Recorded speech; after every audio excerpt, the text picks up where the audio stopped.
નજર કરીએ મોટા સમાચાર મળી રહ્યા છે। રાજ્યભરની પ્રી સ્કૂલના સંચાલકો મેદાને આવ્યા છે। નવી પોલિસીમાં ફેરફાર કરવાની માંગ સાથે વિરોધ કરવામાં આવી રહ્યો છે। રાજ્યની તમામ પ્રી સ્કૂલ બંધ રાખીને સંચાલકોએ વિરોધ નોંધાવ્યો।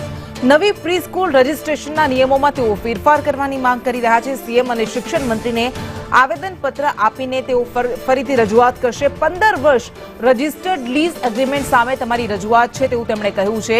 તો નવી પ્રી સ્કૂલને લઈને રજીસ્ટ્રેશનના નિયમોને લઈને આ વિરોધ નોંધાવવામાં આવી રહ્યો છે। તેમનું એવું કહેવું છે કે કાં તો આ નિયમો રદ કરવામાં આવે અથવા તો તેમાં બાંધછોડ કરવામાં આવે અને આ રજૂઆત સાથે જ તેઓ ફરી સીએમ અને શિક્ષણ મંત્રીને રજૂઆત કરવાના છે, આવેદનપત્ર આપવાના છે અને આજે પ્રી સ્કૂલ્સ બંધ રાખવામાં આવી છે।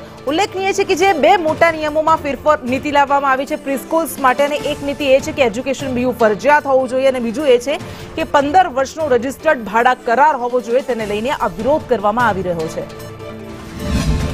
જે નવી રજીસ્ટ્રેશન પોલિસી આવી છે વારંવાર રિક્વેસ્ટ કરી છે પણ એમના તરફથી કોઈ જવાબ આવ્યો નથી। તો આજે અમે સમગ્ર ગુજરાતની પ્રી સ્કૂલો બંધ રાખવાનો એલાન કર્યો હતો જે બંધ રહી છે અને આજે એના અગેન્સ્ટ માટે એમને રિક્વેસ્ટ કરવા માટે અહીંયા અમે ભેગા થયા છીએ। જે અમને 15 વર્ષનો રજિસ્ટર્ડ લીઝ એગ્રીમેન્ટ કરવાનો કીધો છે।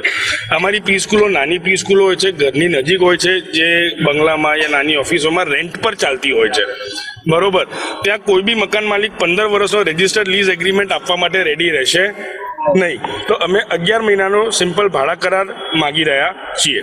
તે માટે અમે ગુજરાત સરકારને અહીંયાથી નીકળ્યા પછી સીધા ભૂપેન્દ્ર સાહેબ, ડિંડોર સાહેબ અને પાનસેરિયા સાહેબને સીધા નિવેદન પત્ર આપવા પણ સીધા જવાના છીએ।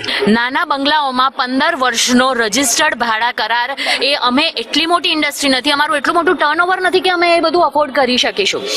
એટલે આ બધી માંગણીઓની સાથે ઘણી બધી પ્રી સ્કૂલ સફર કરી રહી છે। જે દરેકને ખબર છે કે બીયુ છે, એની પછી ભાડા કરાર છે, ત્રીજો મુદ્દો આવે છે ટ્રસ્ટ। હવે એના માટે પ્રોપ્રાઇટરશિપ કે દરેક લીગલ ફોર્માલિટી સાથે જ આ બધી પ્રી સ્કૂલો ચાલે છે।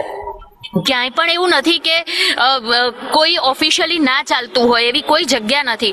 અને ત્રીજી એક માંગણી છે બાલવાટિકાના રજિસ્ટ્રેશન લઈને થોડા કન્ફ્યુઝન છે, જેમાં બધાને ક્લેરિટી જોઈએ છે। આ